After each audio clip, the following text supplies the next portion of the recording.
Hello, really excited here to have one of our conversations for the International School of Luxembourg and the Virtual Learning Loft.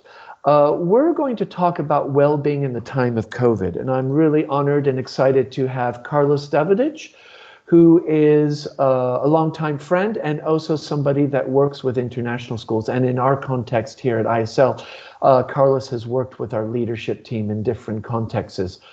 So it's really nice to be able to sit with him as a neuromanagement expert and also a medical doctor and psychologist to give us some ideas and some thoughts about this current context that we're living in, which is this COVID pandemic and well-being and juggling both of those. So Carlos, first of all, thank you so much. Really appreciate you being here. And one of the questions I think is, what are some of the key understandings about human behavior and how we grapple with well-being in this current pandemic? What are some of your thoughts? First of all, I want to thank you, John, for the invitation. I'm delighted to be here and to be able to share, some ideas and some concepts with your audience. And okay, let's jump into the concept itself. So what is the situation today and how that connects with well-being? Number one, what is the main characteristic of these times that are absolutely unique? Two components. The components are fear and uncertainty. Fear and uncertainty are two components that are, I would say, that trigger one part of our brain that is not exactly, it was useful for us for many millions of years, but maybe now they will not be helping so much. Uncertainty is one of the biggest threat for the brain. The brain cannot deal with uncertainty in general. So, and fear, of course, at the moment the fear is there and uncertainty is there, those parameters will activate the reptilian brain. In another word, the survival response. And remember, it's fight, flight, or freeze. So at the moment of fear and uncertainty, in a situation that I don't have any experience, because none of us have any experience on this, will react automatically and will get the control of ourselves. And that has the pros and cons. Regarding uncertainty, what I want to tell you, John, is what the brain does to neutralize uncertainty. Very simple. The brain will start building stories because the brain always needs to have a plan, needs to predict the future. And of course, the majority of us, we cannot predict the future. So what the brain does, will create stories. And one of the key characteristics is that the story not necessarily has to be true. The brain only cares if the story has a sense. So if the story is something I can follow, it's like you're watching a movie, you know? You know that the movie says something that somebody invented, so there's no real, science fiction or whatever, fantasy or Disney. Anyway, if it has a sense, the brain will take it as the truth. This is the foundation of the fake news. So the fake news is not about if it's true or not. It's about it has a sense, and that will make me calm and quiet. Make sense so far? Yes, so that's what is interesting I'm hearing is that those stories that you create to alleviate that uncertainty might not have to be factual or based on key pieces of information. And I think I'm hearing you're alluding to the idea of fake news, where people grab a controversy or a conspiracy, but at least they have that story that they can hang on to. Perfect, correct. And that's what I said before. This is the foundation of the fake news. The fake news has such a power and all this conspiracy theory just because they have a sense. And just because, and bear with me with this, all the conspiracy theory fit our reptilian brain regarding that we are in a danger situation, that we are under threat. So fear and conspiracy theories they go hand by hand, they go together. Makes sense what I'm saying? Yes. If the story will justify, no, will give us a sense to my fear, I will buy it, even though it's absolutely not true. And with uncertainty, how so? Uncertainty makes it difficult for the brain to manage because it needs some certainty. And so you start constructing different narratives or trying to take control of things to alleviate that uncertainty. Yes, and also we have something that is called the confirmation bias. So at the moment that my brain built this fake news, this story that has sense, I will only listen those arguments that will confirm my story. So then I'm piling up, or I'm building up my own story. I'm not questioning the first, let's say, reaction that was absolutely wrong. And that's the way that you can create in this moment when fear is so hard and uncertainty so high that you will see people getting together just to support their fears, not to alleviate their fears. Make sense what I'm saying? Absolutely, absolutely. So, Carlos, on that, that's one of the things that I think is interesting is, in this situation, it's so new. So, what are some factors that make the current situation and the impact on well-being more challenging compared to maybe previous experiences people have had with crisis or stress or grief and what we might want to call normal times? Not that they're really ever normal times, but right now we're dealing with this pandemic, but in the past we've dealt with crises, stress, and difficult times. What has changed, or what's the big difference in your perspective? Definitely, this situation is 100% new to all of us. So we went through crisis before, but always were some kind of crisis that somebody else had experienced. Somebody else, there was somebody that can tell us something about it. Today, doesn't work anymore. So today, what is going on is a situation that none on earth had experience in this. So we need to be very, very conscious that we are co-creating a reality that nobody had experienced before. So this is not to ask to someone with experience. And that is a huge difference to any other crisis in the past. Are there things that you understand about how humans deal with crisis and grief and stress from the past that actually are strategies that might be valid in this unknown quantity? Is there some learning from the past that you can bring in, or is it so new that we're reinventing everything? The main learning from the past is how to deal with fear and uncertainty, not with the pandemic, because nobody knows. And we need to, I will go at the end with this concept, but we need to, let's say it differently. As you know, in our, what we call one brain is no one. There are three, the reptilian brain, the oldest one, 500 million years, the emotional brain, and I will call it the human brain, not the rational brain, because the rational brain is the only brain that makes us human. The question now is who is in control? Of course, at the beginning, 1 year ago, the only one that could have been in control is the reptilian brain. And then all these crazy stories about toilet paper and all those very basic needs. So it's not about the toilet paper, it's about the basic needs, yeah? Food and all this stuff. But short after, something very interesting happened in society, in our community.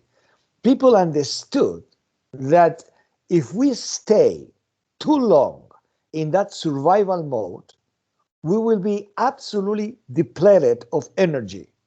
So in one moment, the whole system will be blocked. Then the engine is not going to work anymore. So the brain is a very, I will say, positive organ or device, believe it or not. And at the moment that perceives that staying in a negative state, even though it's a known situation, will cause a burnout syndrome that many people will go there, by the way. The brain start calling different tools, and one of them is collaboration, and another one is to get closer to my tribe, to feel I'm part of something that is bigger than me. And this is so important because when I have the feeling of the tribe, means I feel protected by the tribe. What I'm trying to say is there were two types of reaction. The very negative one that was impossible to avoid.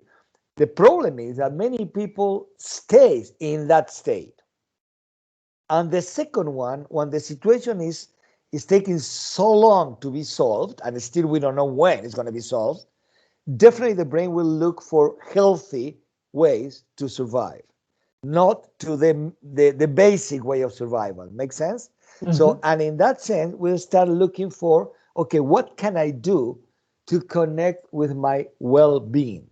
And in this situation, so many amazing things happen. We cannot get together. We need to keep a physical distance. But the truth is that the social distance, it was even closer. I don't agree with our social distancing. We are physical distancing. What we have done, Zoom, whatever, I mean, we were online. But through that, our brain was trying to leverage the positive thing. Hey, show me your room. Hey, show me your kids. Hey, show me your pets. Situation that never happened before. I'm not saying that this is the best scenario. I'm saying in such a different scenario, the brain will try to get, I will say, the best of it. And the best of it is that I need to feel that the tribe is still there and I'm in group, I'm part of. Make sense? It does, and so that's why you see a lot of families getting Zoom family accounts. You have quiz nights. Various organizations are actually making social events, online cooking classes, and all those social things that you relate to the tribe. But what's interesting is that, which I think is really positive to hear, is you're talking about at the initial stages, everybody was kind of in a negative mindset, and that's how the brain works. But the brain knows that negative mindset is not sustainable, so quickly it starts moving to being positive and looking for positive outcomes. But what happens to people that maybe get stuck in that negative mindset? Is that where maybe irrationality comes in, or how does that play, this idea of having some irrational thoughts and having some rational thoughts, and different people falling into those two categories? How do they interact with each other? That is a great question, John. So first of all, there are a lot of people, not few, that they cannot get away from the reptilian brain. The reptilian brain will keep in control. Reptilian brain means that one component of our brain called the amygdala, doesn't matter, the technicality, the amygdala is like a traffic light. It's a sensor. It's like a radar. It's sensing if something is danger around me, if I am under threat. At the moment the amygdala turns in red, metaphorically talking, will activate the reptilian brain, but also, and this is important to know, will deactivate the rational brain. They cannot be activated at the same time. If the reptilian brain is activated, the rational brain will be deactivated. What that means? Reptilian brain or amygdala in red. Tunnel vision. I cannot see the big picture. I will generalize threats. When I feel that something is dangerous around me, now potentially anything or everything can be dangerous around me. So I will start, my suspicions about anything, everything. Third, the focus will be in pessimism. And don't get me wrong, this is a defense mechanism. I need to think in the worst scenario possible to try to prevent it. But your question is, what happens if I stay in that loop for too long? That is when the brain will derail to not an unhealthy situation. Mental health issues, physical issues, diseases that will pop up, so many, because the brain cannot stay in that place for too long. definitely will be absolutely drained of energy, and then the connection with well-being will be completely lost.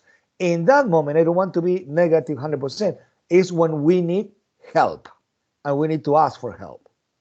So what about, so you were talking earlier on that, the toilet paper analogy. So at first when people heard about COVID, they all went and bought a bunch of toilet paper, kind of panic. But then gradually they transitioned to more positive. So if the reptilian brain is in that negative, how does the human and emotional brain take over? What's the switch? What is the transition so now you're more positive and more rational? Oh gosh, this is a fantastic question. The question is, and I don't want to go philosophical or too profound. The question is, who am I really? Who is Carlos? Is the reptilian brain? No. Is the rational brain? No. Carlos is a being. I don't want to put any other word. Let's call it a being that is able to manage those components. So there is something called metacognition, is the ability to observe myself. When the reptilian brain is in charge, it's very difficult. But when it's taking so long, my own self, my real self, that is managing those stream of the reptilian and the rational, can start observing that this is not healthy for me. So then I will wake up or activate the rational brain and start trying to get in control. How? Thinking about what is healthy to me, thinking about how I can feel this belonging to the tribe. This is emotional, and activating something that not too many people heard about it, because we always heard about the IQ, to be intelligent, the traditional concept. We heard about the EQ, to be emotionally awareness. I mean, and this is very important to know how to manage my emotions, because we are mainly emotional beings, not rational beings. But the third quotient, or the third Q that is coming to the scene more and more is called the AQ. And the AQ is the adaptability quotient. The adaptability quotient shows to be the only one that will take you to take you further and will help us to overcome this situation. How flexible I am, how open-minded I am, and the key components of the AQ is our ability to unlearn. I said it again. I'm talking to educational audience. The capacity and ability to unlearn is what determines my strength to overcome this situation. My past experience, my past success can be the roadblock to my future success. Makes sense what I'm saying? Yes. And in this situation, when everything is 100% new and different, I need to start just releasing the weight of old learning and open my mind to the new learning. Make Great. sense? Absolutely. So now that we have kind of explored this idea of the crisis and some of the factors, one of the things that I think many educators are looking for, and many schools, and I think because we're working so much in a pastoral sense, we're supporting parents, kids, our colleagues. What are some strategies and approaches we could explore to support educators to engage with well-being in the current context? So what are some things that, mindsets or even skills that you think would be important for schools to consider and explore and even have conversations about, to really look at how can we engage with this idea of well-being in the current pandemic? Okay, let's start from the beginning. And the beginning is how I can take care of myself to be able to help others. This is like in the when we fly, right? The recommendation from the attendants, the flight attendants. So first you put your oxygen mask on yourself, and then you can think on others. Let's talk about that. Step number one. I will give you some tips on how to work on this.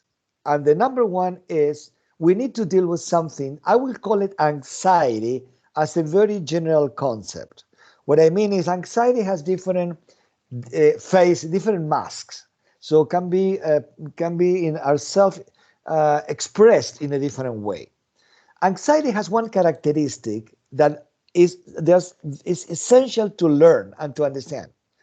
Anxiety only can be in ourselves or can get into our mind when we are thinking about the past in a negative way or about the future in a negative way. Whatever technique, and we will go there, that can keep me in the present time, here and now, is closing the door for anxiety.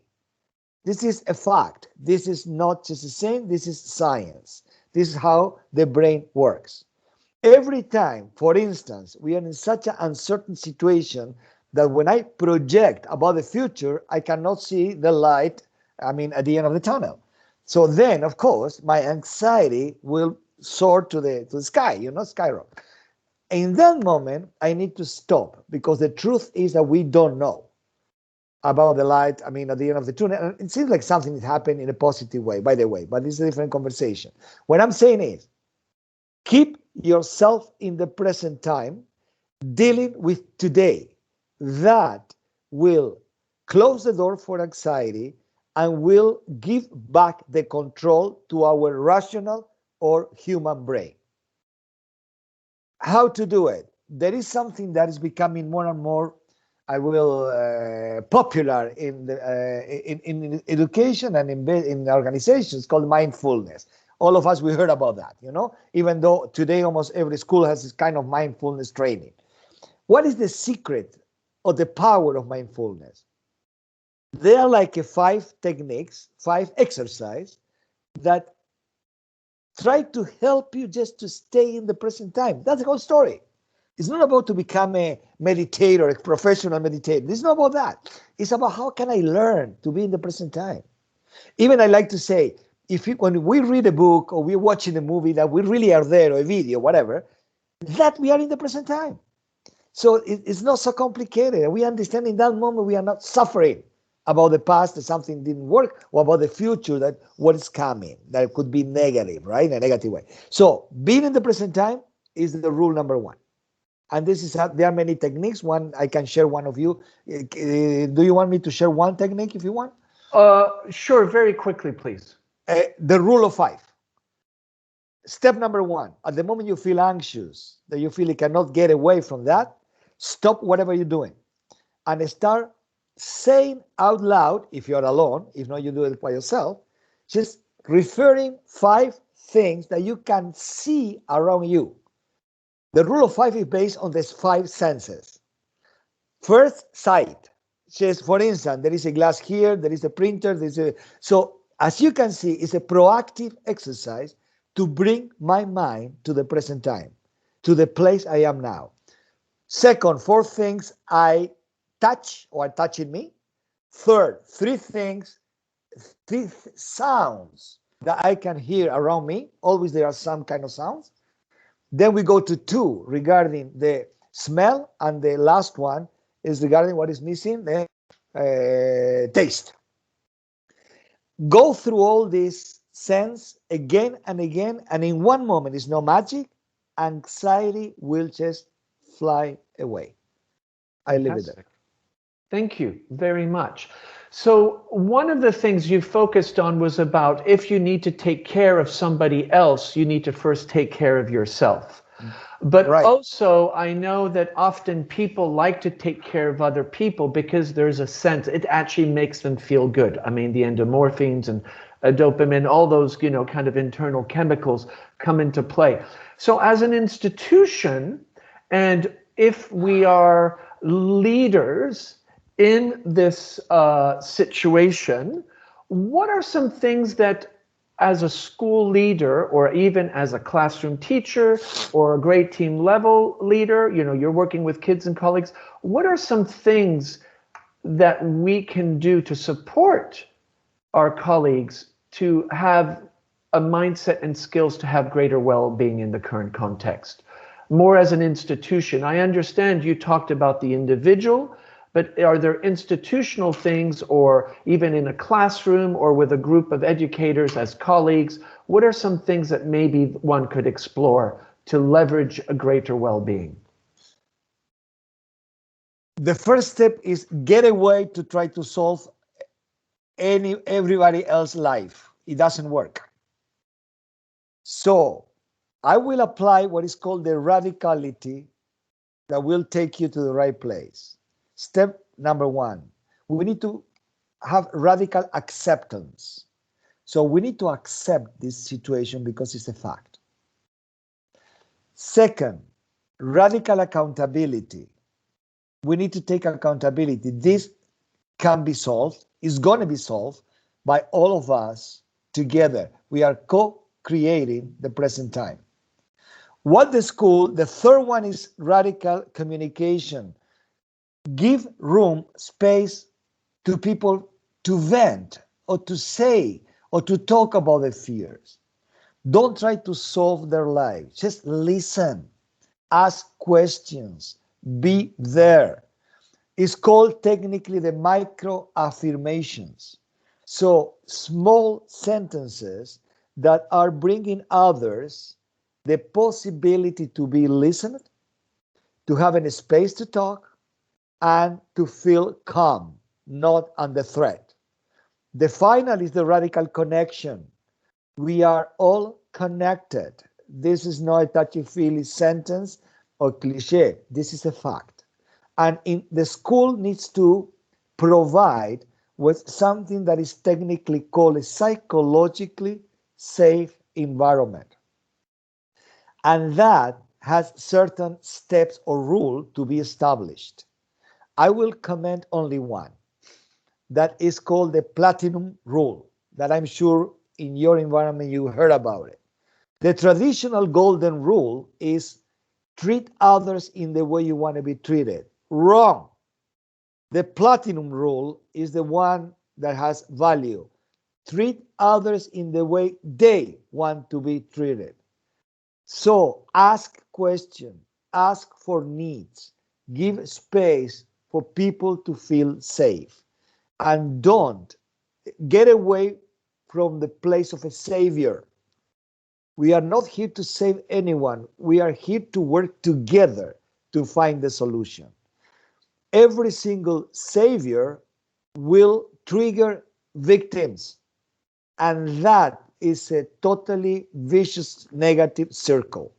Am I explaining myself, John? Yes, absolutely. No, that's very clear. And I think, the sentence that really resonates is this idea, treat everybody like you want to be treated. And actually, you're saying wrong, treat them the way they want to be treated. And I think that's a very powerful concept that I think so often maybe we're not aware of. And I think, culturally, in many cultures, that has been the moral story. Treat your neighbor like you want to be treated, which does have value in certain contexts, but I see in the context that we're talking about, it's really about almost getting your empathy on steroids and saying, I'm just going to listen, I'm going to affirm, but I'm not going to micromanage you or tell you how you should feel, or I'm not going to come up with solutions, but I'm just going to listen.